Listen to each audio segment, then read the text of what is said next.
يا الله.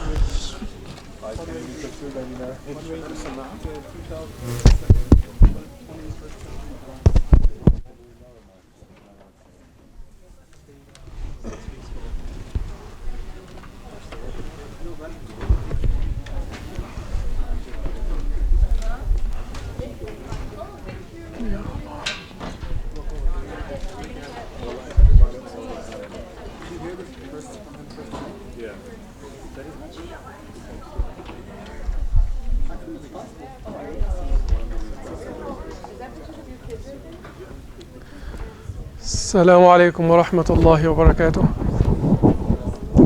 بسم الله والحمد لله والصلاة والسلام على سيدنا رسول الله وعلى آله وصحبه ومن والاه واتبع هداه وبعد. This is our third class on the 40 Nawawi Hadeeth, and we'll be dealing with the third Hadith on Hadith Jibreel. This is known as Jibreel's Hadith. Before I start, who can remind me of the 40 Nawawi Hadith? What is special about these 40 Hadith? On what basis did An-Nawawi collect these Ahadith? Naam. On the principles and fundamentals of Islam. Exactly. So these are some axioms of Islam. So these are axioms of Islam. General principles of the deen. As I said last time, it increases your literacy of Islam. You can guess how things are, if things are halal or haram, if you know these general principles. Like la darara wa la dirar. This is a principle of non-harming. If you ask me, is smoking halal or haram, I can say it is haram. There is no hadith about smoking, but I have this principle that tells me how things are expected to operate. So today, last time we talked about the hadith, إنما الأعمال بالنيات. So it's about the power of intentions. And we said it is the foundation for the acceptance of our deeds, as we mentioned last time. There is a very scary hadith. تعال يا شيخ علي. Can you see here? So there is a scary hadith that says that there are three categories of people who will be the first to go to hell. وَالْعِيَاذُ بِاللَّهِ. The first is a scholar, a generous man, and someone who engaged in jihad. And if you read the whole hadith, it is a long hadith. Most, they went to nar. Why? Even though these are great deeds. One of the greatest deeds in general. It's because they did these good deeds to be seen. And that caused them to be the first categories, the worst categories.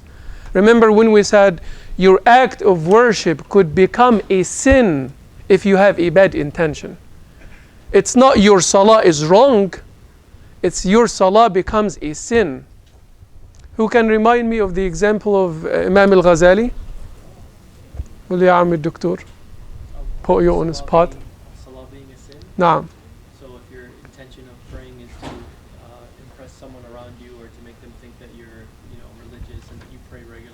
So what is it like? How bad it is? It's like serving a king that you're serving in order to impress the other people around or his other servants around and not to impress the king himself. Exactly. So if you're serving a king with the intention of impressing one of his servants, that is very rude if the king were to know that this is your intention. He's a servant like you and you forgot about the king and your job is to impress the servant. So that is punishable in itself. It turns the act of worship into a sin. Today we have the second hadith. We'll go quickly to the second hadith. I did print this out for everybody because this is the book I would recommend you to buy.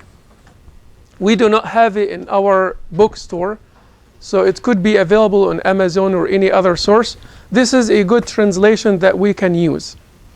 And I just made the first and second hadith as examples for you, but will not print it out each week. So make sure you get your copy by next week, inshallah. Again, this is the copy you can be looking for. And maybe tonight or tomorrow I can send you some translations of all of the ahadith of the 40 Nawawi. I know many of you gave me the list, gave me the emails, I added them. to our list. So inshallah it should reach everybody. So we'll read that hadith. We'll read that hadith, all of it tonight, and we'll see what the hadith is talking about. Before we talk about the main point of the hadith, which is talking about Islam, Iman and Ihsan and the Day of Judgment, we'll focus on the introduction of the hadith itself to see some social and educational background of these early days of Islam. So if you read these words and you read between the lines in the introductory remarks of the hadith, you can easily guess how the Medina was socially structured and how it was educationally structured. So can someone volunteer to read out loud the beginning of this hadith? محمد إسلام بيقول عليك لو ترفع صوتك. نعم أيوة. Also on the authority of Umar radiallahu anhu, who said, one day while we were sitting with the Messenger of Allah. So why is he saying also?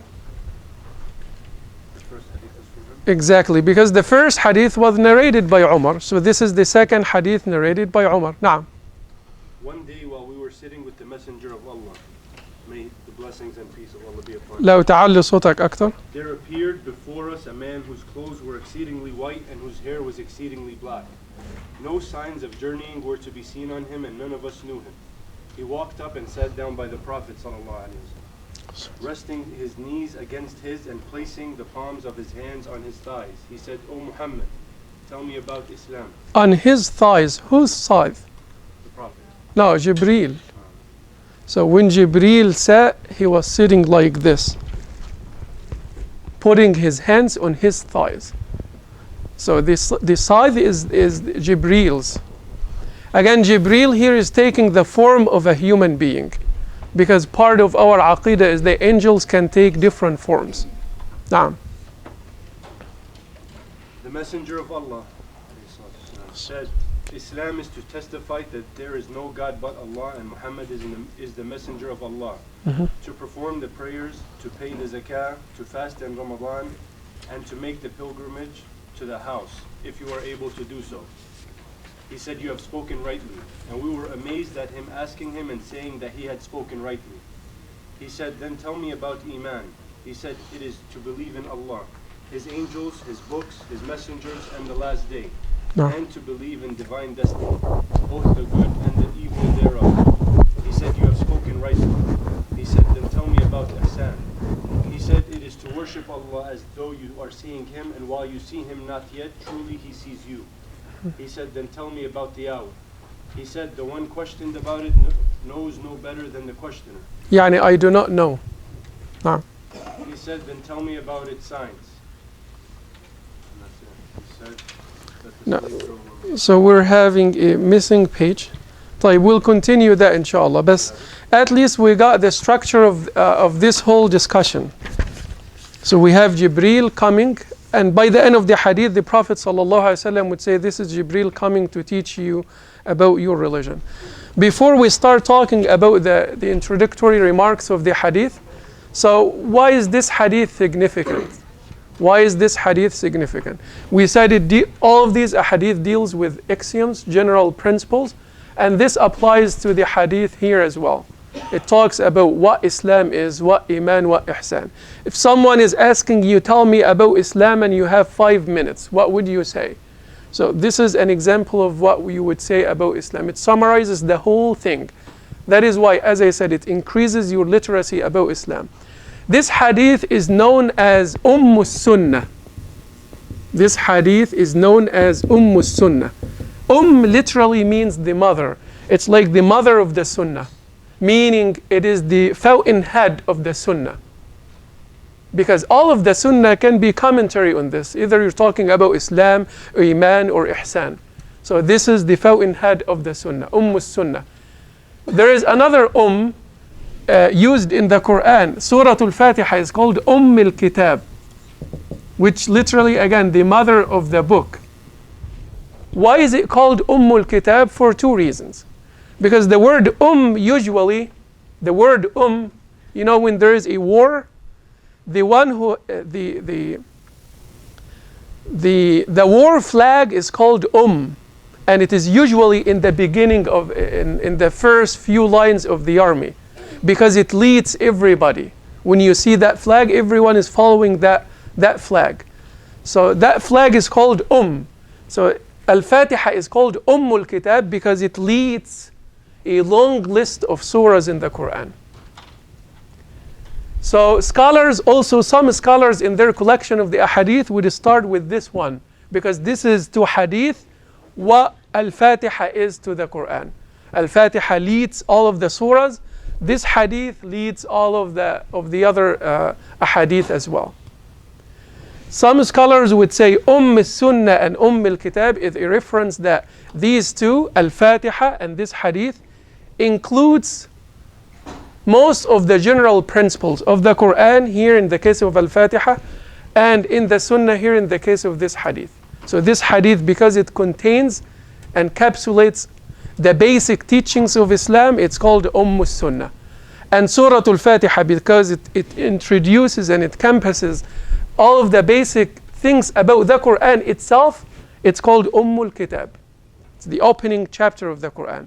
Because Al-Fatiha is about who Allah is, the afterlife, worship, guidance. And this is what the Quran is basically commenting on. So this is just for your information. So can you read the first sentence again? One day while we were sitting with the Messenger of Allah. So what do we learn from this? What do we learn from this? Naam ya Ibrahim. Tamam. And it indicates the importance of sitting with your Shaykh. A Shaykh is not someone who is just instilling information in your mind. For you to grow spiritually as individual and as a community, we should revive this sunnah of sitting with your guide, with the scholar, with the imam. I know why are you smiling, because we do not do that, صح? But we do. We have office hours to come and sit with the imam. So you're faulty in that. And I used to have halaqah with the imam for kids from ages 10 till 13. We stopped it for some technical difficulties. And inshallah, next year it should come back because I was busy with my studies. So, but this is the idea of having a shaykh. Allah subhanahu wa ta'ala said, يَا أَيُّهَا الَّذِينَ آمَنُوا اتَّقُوا اللَّهَ وَكُونُوا مَعَ الصَّادِقِينَ. O you who believe, be mindful of Allah, have taqwa. Is that enough? No, it's not enough to have taqwa. وَكُونُوا مَعَ الصَّادِقِينَ. Be with those who are honest. Because for that taqwa to be maintained, you need to nurture it. You need to maintain it. How can you maintain it? By this type of sitting, by this type of gathering with the shaykh and with people in general who are righteous and can help you in your path to Allah. Al-Khadr, Musa alayhi salam said to Al-Khadr, هل أتبعك على أن تعلمني مما علمت رشدا? May I follow you so that you teach me from what you were taught? So that is the idea of ittiba'. Imam al-Ghazali said, any seeker of the akhirah must have a guide. Must have a guide. Because he said it is exactly like growing plants.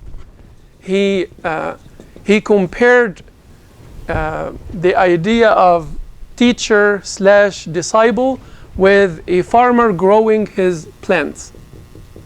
He said, as the farmer takes care of his plants, make sure that the bad plants are out and it is watered regularly, and so does the shaykh with his students. Also he said, do not be like that tree which grows in its own. Yes, it could have some leaves, but it will never have fruits. And this is the power again of having a teacher who can guide you on a regular basis. And he said also, because you need to know your own uyub, your own shortcomings.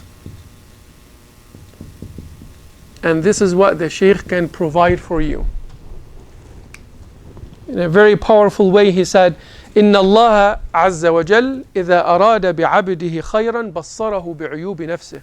When Allah wants good for you, Allah makes you see your own sins, your own shortcomings.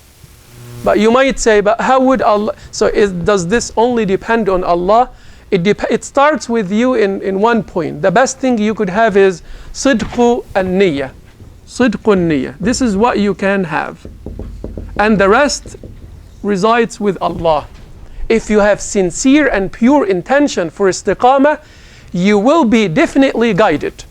Because Allah is not unjust.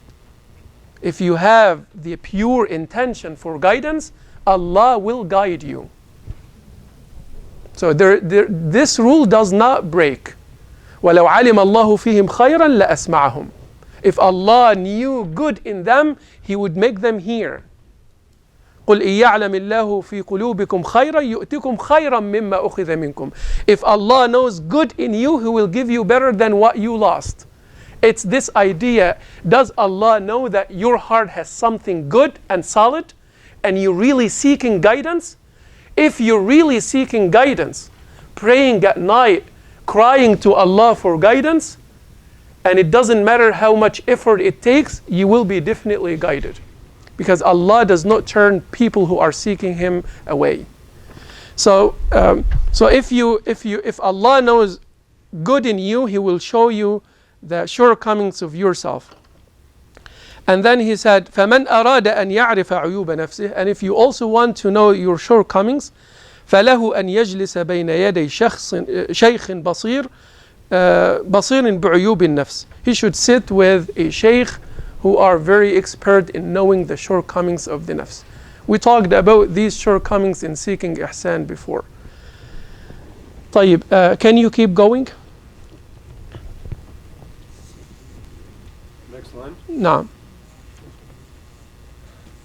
There appeared before us a man whose clothes were exceedingly white and whose hair was exceedingly black. So what he's trying to say is this person is very clean. Very clean. He does not like, we do not know him, he's not a resident, and he looks very clean and tidy, and he's not traveling. So we were worried about the identity of this person.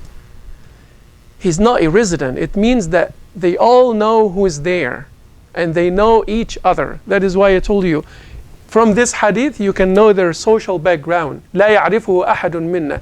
If someone came here and I claimed that no one of us know him, it means that I know your friends. I know the people you're familiar with. So for Umar to say no one of us know him, it means that he basically the community know each other. So, and he was clean, and this is one of the etiquettes of talibul ilm. If you're seeking knowledge, you should look nice, smell nice, because even though Jibreel alayhi salam will be here motivating people to learn, so he looks like a student, but he's actually a teacher, because the Prophet described him at the end as he's coming to teach you your religion. Because he's asking the questions for them to get the answers. So in that sense, he's the teacher. But he came to learn and study with the Prophet. So, but he looked like a good student. He looks nice. He's taking it seriously. And there are many ahadith that talks about how good you should look like. There is a hadith, and this is an authentic hadith in Abu Dawood. The Prophet ﷺ said, "Man kana lahu sha'run falyukrimuh." Since the hadith is talking about good black hair, the Prophet ﷺ is saying, if you have hair, you should honor it, meaning you should comb it, you should take care of it, basically. And there is a hadith when the Prophet ﷺ saw a man, رَجُلًا ثَائِرَ الرَّأْسِ. He was disheveled, his hair was untidy, and the Prophet ﷺ said, أَمَا يَجِدُ هَذَا مَا يُسَكِّنُ بِهِ شَعْرَهُ. Doesn't this man find anything to calm down his hair? It's the exact word, yusakkin, because the hair is going everywhere. So calm it down.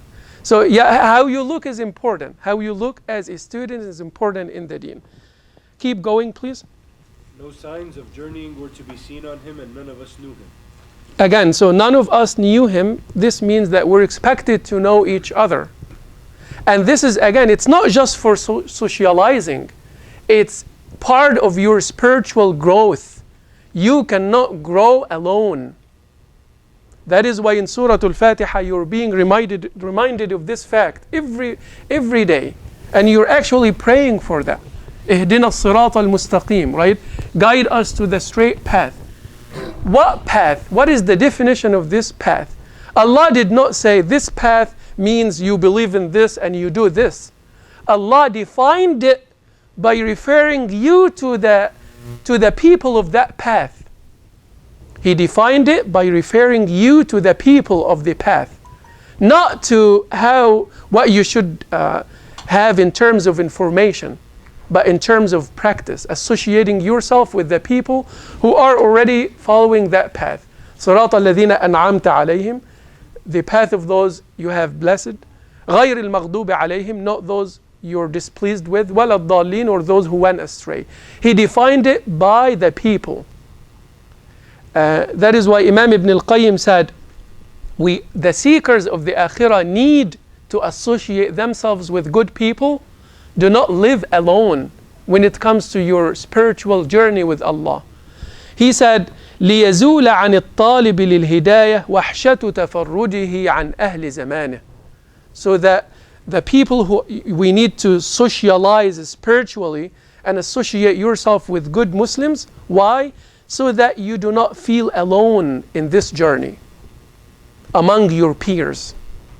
And this is extremely important if you're going to public schools and you're spending hours and hours in schools more than at home. You need to make the masjid part of your day, because in this way you're associating yourself with the people who can help you in the path. The idea of gathering is important. We did not start the hadith, and I do not want to divide the ahadith on different weeks, but these remarks are extremely important. As I said, it tells you about the background, what made them a great, unique generation.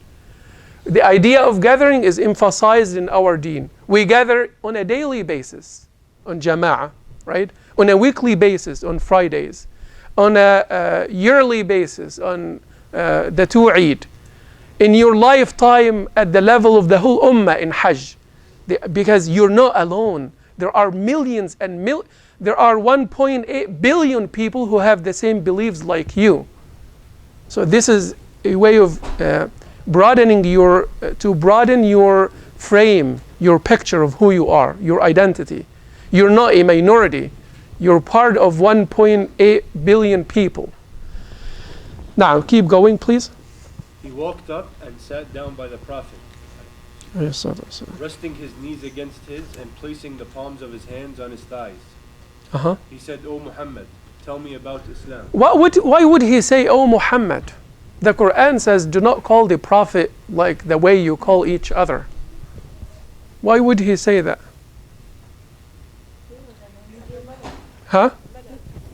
He did not want people to know who he is. And even and this could be before the ayah was revealed. And also, the Sahaba did not used to ask the Prophet a lot of questions. As Sayyidina Anas said, whenever a Bedouin man comes to the Prophet, we loved it, because we know that those people are harsh and they are going to ask questions, and the Prophet would answer and we would learn. So, and this happened with the man who came to say, I heard that you're saying you're a prophet, what did Allah tell you? And the Prophet listed the 5 pillars of Islam, and the man said by the end of the hadith, I will not do anything extra and I will not decrease anything. Assalamu alaikum. And the Prophet ﷺ said, he will be successful if he's really honest. I mean, with these practices, with this promise. So in this way he said, Ya Muhammad, akhbirni anil Islam. Teach me about Islam, or basically what is Islam, and then what is Iman, and then what is Ihsan. What do you notice here? What is going on in this type of class? It's based on what?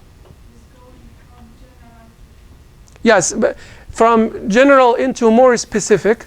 But the idea is the idea of question-answer method in education.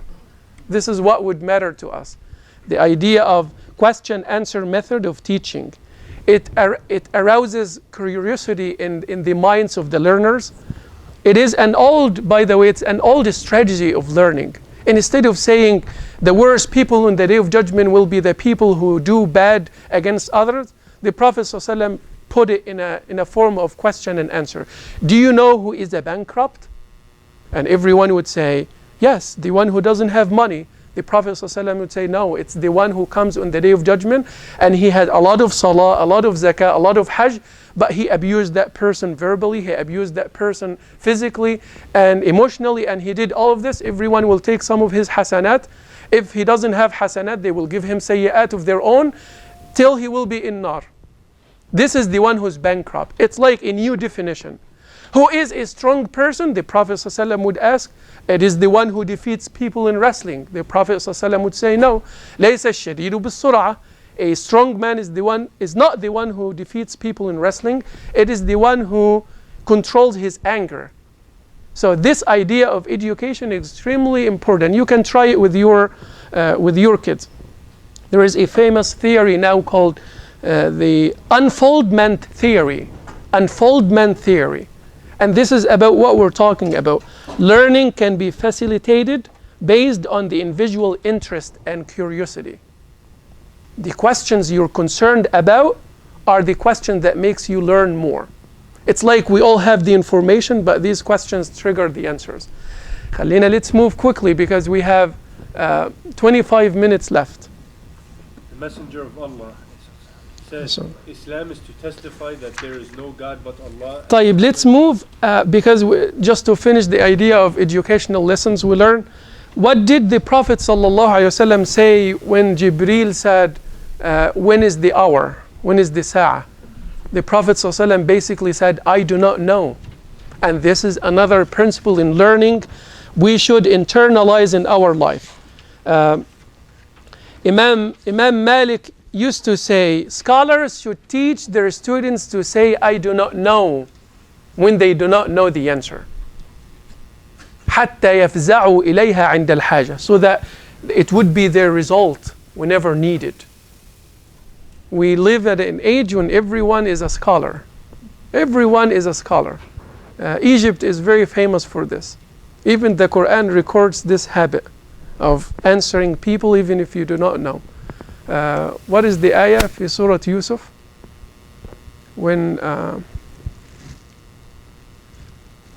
they said وَمَا نَحْنُ بِتَأْوِيلِ الْأَحْلَامِ بِعَالِمِينَ.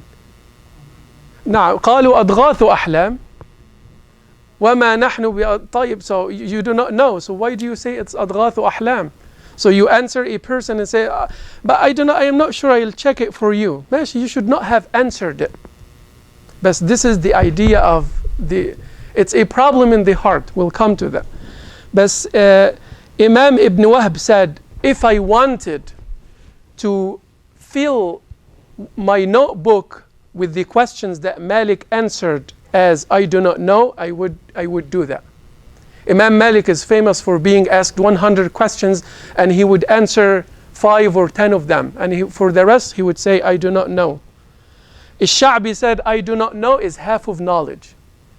Because knowledge is all about I know, I do not know. So if you say I do not know, that is half of it. Again, you need some humility, because if you're ashamed to say I do not know, the angels said it before. صح? In the story of Adam, they said, لا علم لنا إلا ما علمتنا. We have no knowledge except what you taught us. So be humble. Be humble when it comes to learning. Because we talked about humility before. If this is the top of the mountain, water would usually gather at the bottom of the valley. So when you're humble, you receive more information. The best thing in English is the word understand. If you want to comprehend something, you have to stand under. Because if you're equal with your teacher, or you're thinking yourself above the teacher, you will not learn. If you're listening to look for some mispronunciations, in my case, or some mistakes, you will learn nothing. If you're listening to learn, you will learn things that I did not mean and things I did not intend. Doesn't it happen to you? Someone is saying something and you're completely benefiting from completely different angles and dimensions. It's because of your sidq. Again, it's the idea of sidqun niyyah. Sometimes I would listen to a lecture of 2 hours and I would just learn one line. That is enough for me. So be that humble. If someone is talking, giving khutbah, giving a class, ask Allah to support them so that you learn and so that they are not misguided. طيب, I'll close with this and we'll go with the hadith right away. One of the scholars said, knowledge, this is just a warning because I see some serious students here, mashallah. So knowledge is ثلاثة أشبار. Let's say knowledge is 3 inches. Knowledge is 3 inches. If you reach the first one, إذا تعلم الشبر الأول تكبر. You're arrogant. You become arrogant. إذا تعلم الشبر الثاني تواضع. When you reach the 2nd inch, you become humble. وإذا حصل الشبر الثالث علم أنه لم يعلم شيئا. When you reach the 3rd inch, you recognize that you know nothing. So this is kind of a measurement for where you are. If you feel arrogant, you're still in the first shibr. What is shibr in English? What is this measurement? I tried to find a hand length. ماشي. Hand بس من هنا لهنا. ماشي hand. Hand span. No, I tried to look for a word for it. I spent like 30 minutes looking for a word. بس مش مشكلة. You learn many other words in the process. طيب خلينا, let's move to the hadith. The hadith talks about 3 questions. Islam, Iman, and Ihsan. Which is the bigger circle? Islam, and then it narrows down into Iman, and then the heart is, so we'll do that. So this is what the Prophet ﷺ did.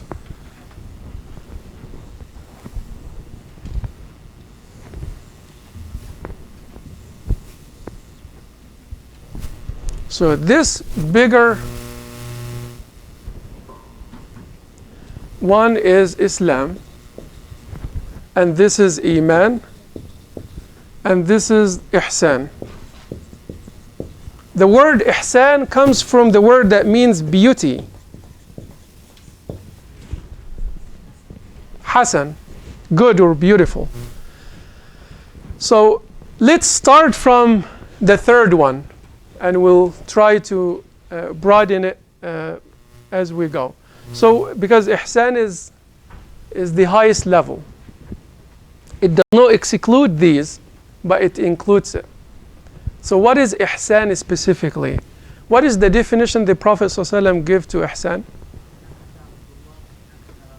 Tamam. So now, okay, what is it in English?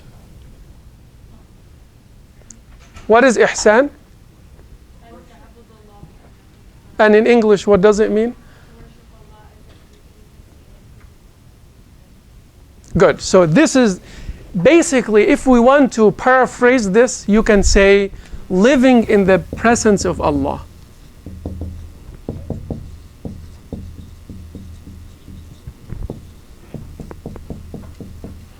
This is the highest level, to have muraqabah. How can we reach that level? This is the highest level.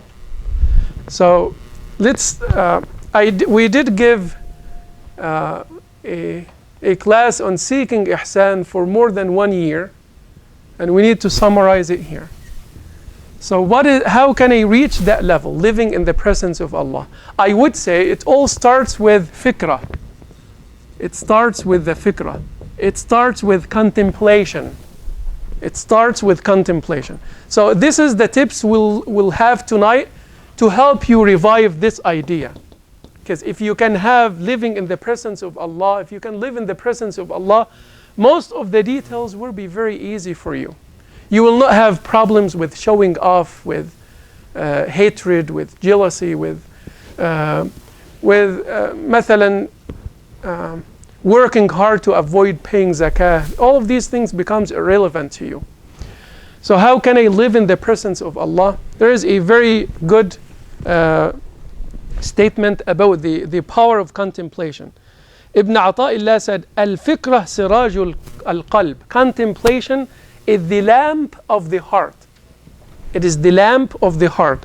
So you start with having that nur first. فَإِذَا ذَهَبَتْ فَلَا إِضَاءَةَ لَهُ. When this lamp is gone, there is no light. And if there is no light, you cannot develop this level of ihsan. So again, how can we develop it? I would say you think about 4 things. You have tafakkur or contemplation on 4 points. You have tafakkur on Allah, on man يعني mankind, on life, and the afterlife. So it all starts with tafakkur. You have some solitude time at home, close the door, think about these 4 things. We'll only talk about Allah because the rest, it takes years to finish that. So if you want to develop that close, sincere relationship with Allah, first I would say think about Allah in 2 ways.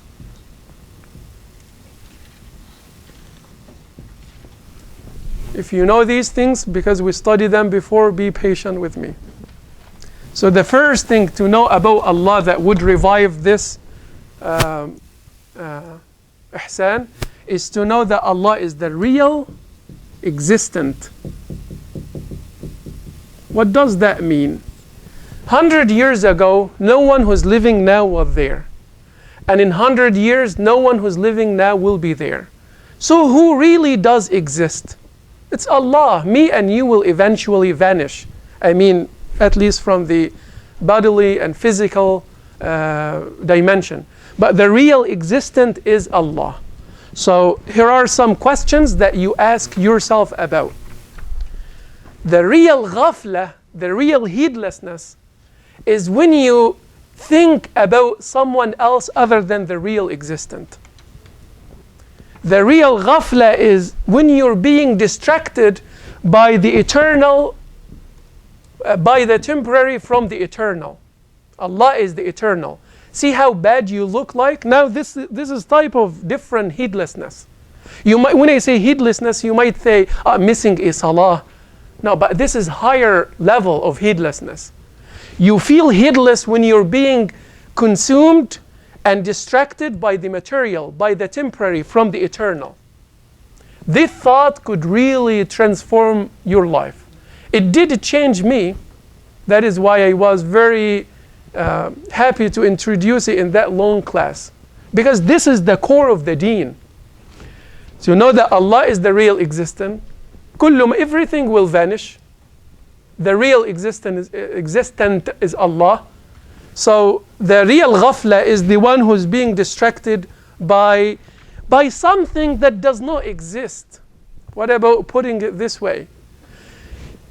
The desire that is leading you to do the haram does not exist because eventually it will vanish, right? So think of it this way. You will feel guilty, but it helps you grow. Also, one of the things you can say to yourself is that, what about heedlessness caused by things that would harm you? Yani, haram desires are leading you away from Allah. That is an ultimate level of heedlessness. So when I think of Allah as the real existent, it helps me put life in its right perspective. And that is why when we do salah, it's because I know what is real and I want to be connected with the real. That is why you do salah 5 times a day. You do fasting because you want to feel the original need in you You're not strong. You're originally weak.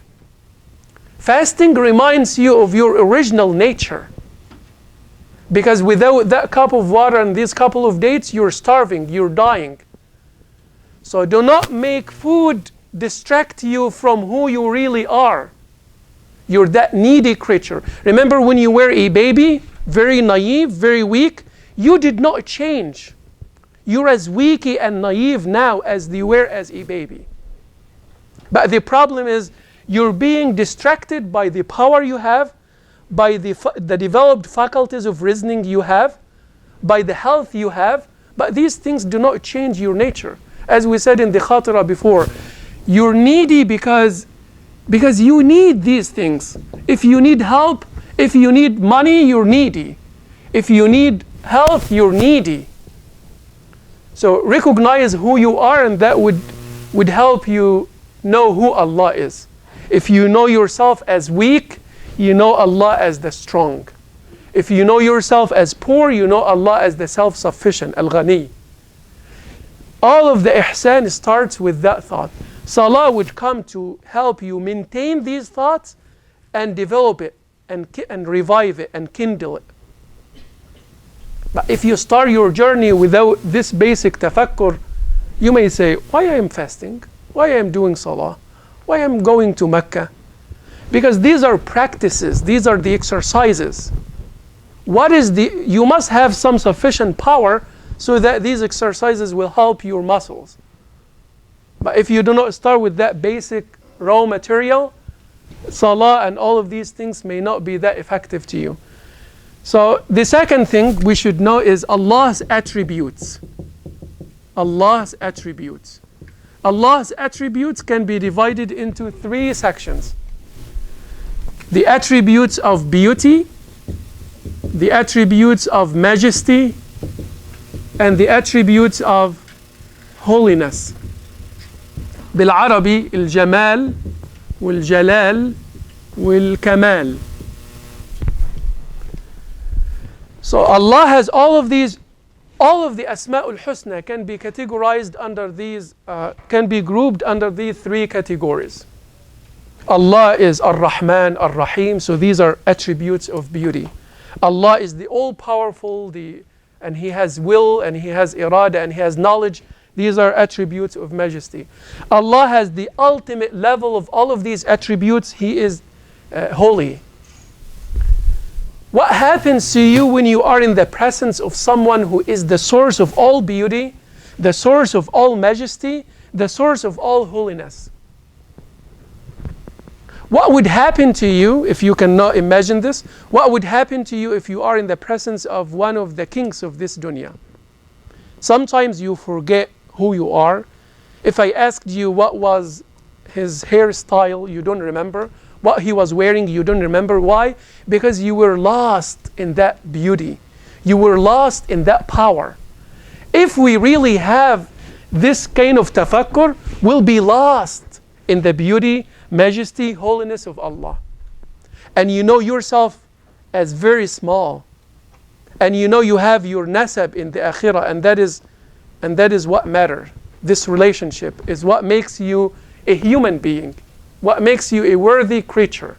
So think of these 3 categories, and if you really feel the awe when a human being has them, you should have that that unexplained awe of Allah.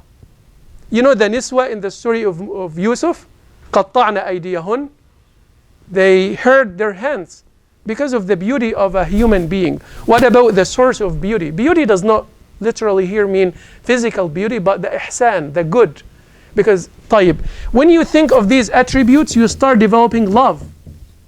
Because anyone you love because they are beautiful, they do good to you, or because you're impressed by their knowledge, their power, their wisdom, so you love them, you love to be attached with them, or they reach the highest level of these attributes. When you love, again, it has a series of consequences.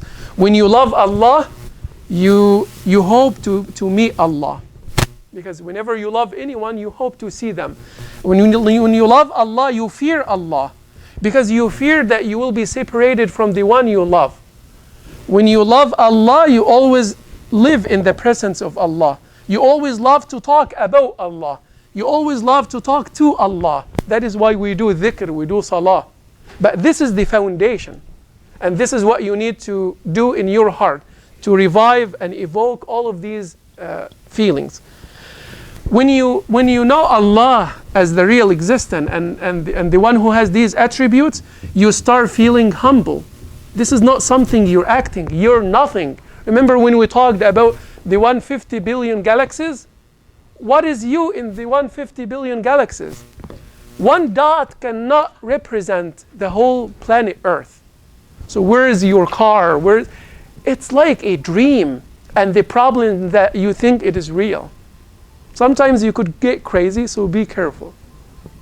But this is the beginning, believe me. That is why most of the Quran is tafakkur. Look at the sky, look at the mountains, look at this. Everyone will die. Allah, kullu man alayh. All of these are the foundations. We started with salah, fasting, rules, and we forgot the ihsan. This is the beginning. Rules would come in Medina and it will be easy, and people are dying. We need a system. It was not a burden for them. They were crying for it, as in the story of Umar ibn al-Khattab and forbidding the wine and so on. When we have this type of relationship with Allah, you have fakhr, you have pride that you're one of the servants of Allah. You have pride that you're one of His servants. طيب, so this is at least a basic idea on how to develop a strong relationship with Allah. Last time we said the Prophet ﷺ would answer Iman as to believe in Allah, the angels, the prophets, the books, the day of judgment and destiny. Inshallah, we'll talk about these in another hadith. Right? There is another hadith that would say بُنِيَ الْإِسْلَامُ عَلَى خَمْسٍ. Islam is founded on 5 pillars. So we'll talk about that inshallah in another hadith. And then Islam. Islam would be, so what would differentiate Islam from Iman in this paradigm? So here it's the essence of the deen, your personal relationship with Allah.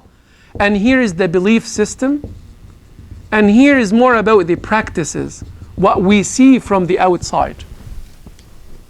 It's the testimony of faith, and then praying 5 times a day, and then fasting the month of Ramadan, paying zakah, doing hajj.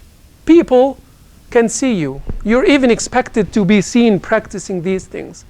And it is enough to do these things to be considered as a Muslim, even if you're a hypocrite. And the Prophet knew many hypocrites who were hypocrites not in the sense of they lie and they break their promise. Hypocrites, yani kufriyan. They are not Muslims. They are pretending. And the Prophet ﷺ did not kill them, even though they heard Muslim the most. But the Prophet ﷺ did not do that because he cared about the image of Islam. He said, I do not want people to say Muhammad is killing his companions, because they are counted as his companions, even though they are not. But he cared about the picture of Islam. I know we're running out of time. We're running out of time. But at least we know that the basic ideas we studied, Islam, Iman, and Ihsan. He said, لِمَنْ اسْتَطَاعَ إِلَيْهِ سَبِيلًا in Hajj, right? Hajj, for those who are able, who can afford it. But fasting is also for those who can afford it. Zakah is for those who can afford it.